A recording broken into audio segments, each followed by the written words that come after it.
Hey, greetings Warhammer Quest fans. It's Monday, it's Little Monk again, and today I'm just gonna go through real quick, these settlement boards and how to use them. This is a joint project, that Alberto out in Spain and I did back in 2014. Man, time flies when you're having fun with Warhammer Quest. That was about 6.5 years ago, and you can print out these maps on your own with a free download on my custom board. You can also purchase them full-size rubber mats from a guy named Santiago, who also coincidentally is from Spain. We have authorized him to do so. He's on eBay, but he'll give you a $5 Euro discount if you contact him directly instead of purchasing off eBay, as it saves him fees. Alberto and I receive no money from what Santiago does with these maps. From these transactions, we don't have anything to do with that. But if you want to send us a donation, perhaps maybe your discount, your €5 discount, we would be more than appreciative of you supporting our work. Details are on my custom board. Link will be in the comments. It costs about $60 Euro for all of the boards that I'm going to kind of show you here today. I'm going to show you almost all of them. But what I really want to be able to do is show you how the settlement boards work. The boards were created, to keep track of where each warrior is and what they're doing each day in the settlement, where your warrior has visited in the settlement, where your warrior has yet to visit in the settlement. The maps, we have the village, and we also of course have all the locations and places, the settlement sizes, that the warriors can visit. So starting with this village map, we have all the locations that appear in a village. We have the days over here on the side. I'll talk about that in a little bit. But when you're found a village, your warriors have ended up in a village, sadly, that would be the map that you pull out. We also know that we've got the town and the city. And the town and the city map, again, is phenomenal as well too. With all the locations that every warrior in the game can visit. So everything associated, with your particular warrior. And if you happen to use some of the expansions and revisions and things like that, you have to remember that all of the locations, are based upon my revisions and expansions, as well as, some of the locations from Deathblow magazine and Citadel journals and White Dwarf. And if you remember that there was a White Dwarf issue that talked a little bit about traveling to a seaport, and so we have that map on here as well too. There is also, if you look at the War Dancer, there is a chance to visit a Wood Elf troop, and so again that is available as well. Okay, now these mats, I've had them rolled up for quite a while. They lay flat really nice after just, a few minutes. These have been sitting there. This is my backup copy. Have been sitting there for over a year or two. But again, the mats are really nice. The way that they keep track of just everything that happens, all the different locations that you can visit, and all the things that you basically can do. So if you're a little bit confused at all as far as some of the locations, I'm going to go over a little bit of that as well too, just so that you can see, where I have done some revisions and changed, a couple of different things. So you'll notice that we've got all of the basic locations, whether it's, the ale house. In fact, you're going to find that there's a few different ale houses as well too. They're numbered and labeled, ale house number 2, ale house number 4. You'll find in ale house number 1, which is right over here. You'll find in ale house number 3, which is all the way over here. And what we did with, and I'm going to spare you guys the long, but actually I think very interesting history of these boards. Maybe I'll save that for another video segment. But I'll save you the history and background on how these all got started and everything. But the most important thing right now is that every aspect of Warhammer Quest is represented in here, whether it's when your warrior needs to spend a day or two in jail, whether your warrior needs to spend a day or two recuperating from an injury that they might have had in a settlement event or something like that. If you see something like the bank, we threw that in because there is in a Citadel journal some notes about incorporating the bank into your system. And I don't use it very much, but we wanted it available just in case. You never know in the future. There's the Blood Bowl Stadium, and that one originally, again, from the Citadel journal, ex-Blood Bowl player. It was just called the Foot Locker. I have expanded that and created a Blood Bowl Stadium. So again, that's all listed in here as well too. And you'll find again a lot of those different locations in all of the maps that we have. So the village one as well too. So at any rate, when your warriors visit a particular location, you're going to want to have some tokens and some stones associated with each one.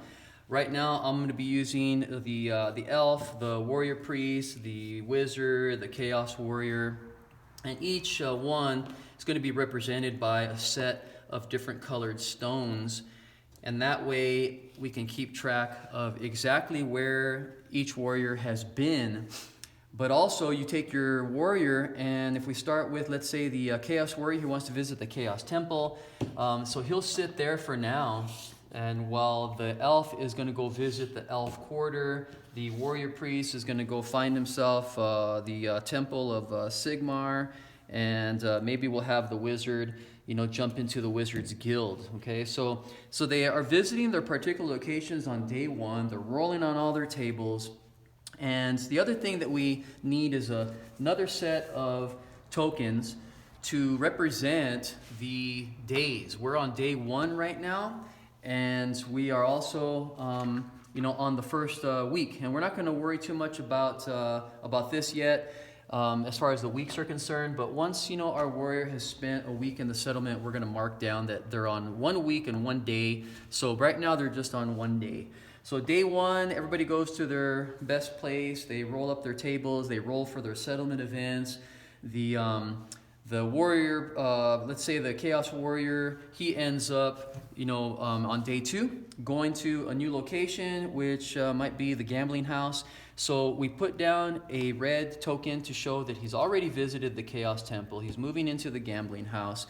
And likewise, every other warrior is going to label where exactly they had been so that they don't visit it twice in the same settlement by accident, which has happened other times before.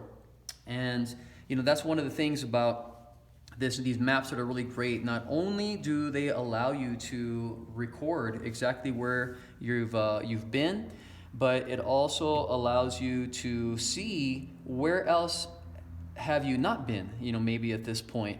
And so whether the elf here is going to go maybe to let's go here to where? How about the temple? Okay, so he's going to go to the temple to pray. The warrior, Chaos Warriors in the gambling house. The warrior priest is in the alchemist laboratory turning some stuff into gold. And the sword, the weaponsmith is where the wizard went to go grab maybe a sword or something like that. And then what happens maybe in the settlement events is that the Chaos Warrior, ends up on day 3, at the end of day 2, let's say he rolls for settlement events and something happens to him where he gets injured and has to go spend 2 days, healing. So he marks, day 2 is done. Day 3, he's got 2 days to sit here in the infirmary. We had already gone, let's say day 2, he was at the gambling house. Everybody else was at their various places as well too. So on day 3, he's going to end up in the infirmary. The elf, rolled on his stuff for the day. The warrior priest rolled on his stuff for the day. So all the settlement events are done. Wizard got himself a sword. And now we're on day 3. And day 3, he'll have to go sit in the infirmary for 2 days. And whether you want to use a dice, to remember, or what you can do is you can use a token. So you can say, after the first day, you're going to put down that he's been there 1 day. And then a second time, he'll have been there 2 days. And of course, once that particular location is done, you can just remove those off the board. Somebody else might be in the infirmary that day or something. You don't want to be overloading the infirmary. And it's not like it's a location that you can visit on purpose and repeat by accident. So that one's not a big deal at all. And then, so he's going to be there on day 3. The wizard goes, to the gunsmith, let's say, on day 3 as well too. We've got maybe the elf who's going to head over to an ale house, but he's going to a nicer ale house. And again, that 4 ale houses, because we have the Death Blow or Citadel Journal, I believe it is, rules. I think they came out in both of them, that talks about the various ale houses. And I've done an ale house revision and expansion, that's a little bit of a compendium that puts all the ale house rules into one place. But let's say that that's where he's going. The warrior priest is heading over to the training grounds, for the day. So again, everybody's marking their locations, and so that's basically, how everything works, and that makes it very, very convenient. But what I really like as well too is that we can look at the board a lot of times and we can go, hey, you know what? The Chaos Warrior hasn't been to the regular temple yet, or something like that, and so he can go and he can visit that particular location, or he hasn't been to the fighting school. And sometimes I've seen that happen before, where somebody will start the dungeon and they'll be like, oh crap, I forgot to go to the temple, get a prayer or something like that. Could have been an auto hit, or a void blow or something like that. And then we have over here on the other side as well too, we've got not only the different weeks and everything that are going to be happening. If you stay more than 2 weeks, it'll remind you, actually on the day, it's going to remind you at the end of each day, each warrior must roll for settlement events.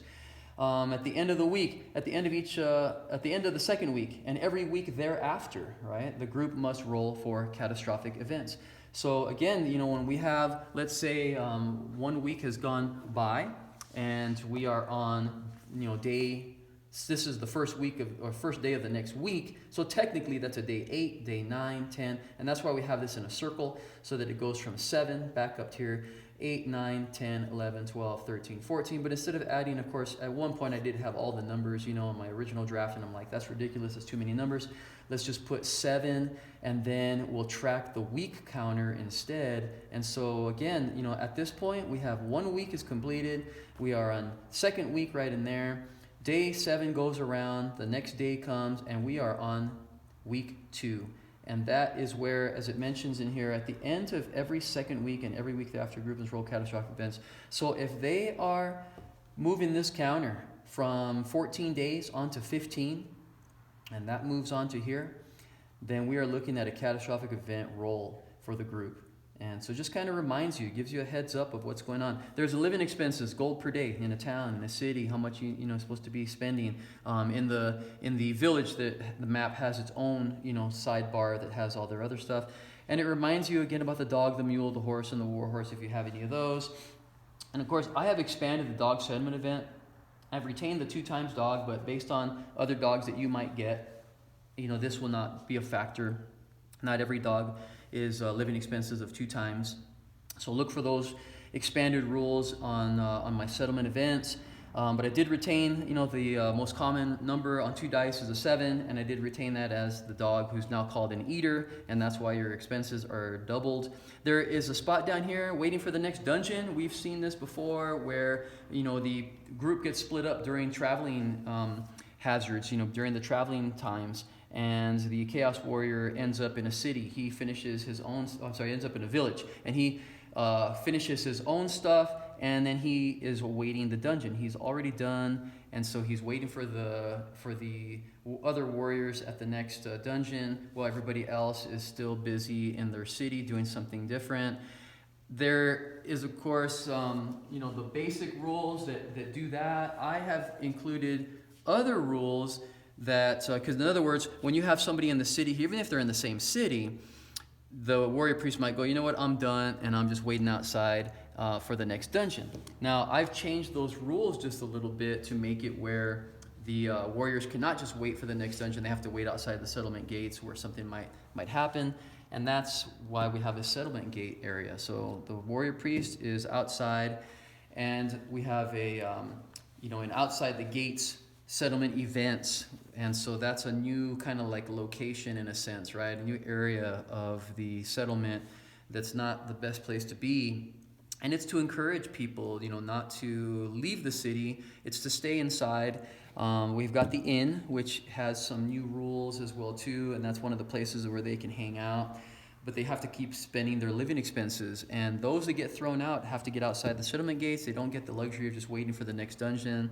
So that's all in my settlement events and expansions. You can read about that. But for those playing, their own rules or the basic Warhammer Quest rules, the normal ones, I should say, then you can have, you're sitting right outside, waiting outside the dungeon there. Be really convenient. So, but that's why we have, again, some of these locations. We've hopefully covered every single thing.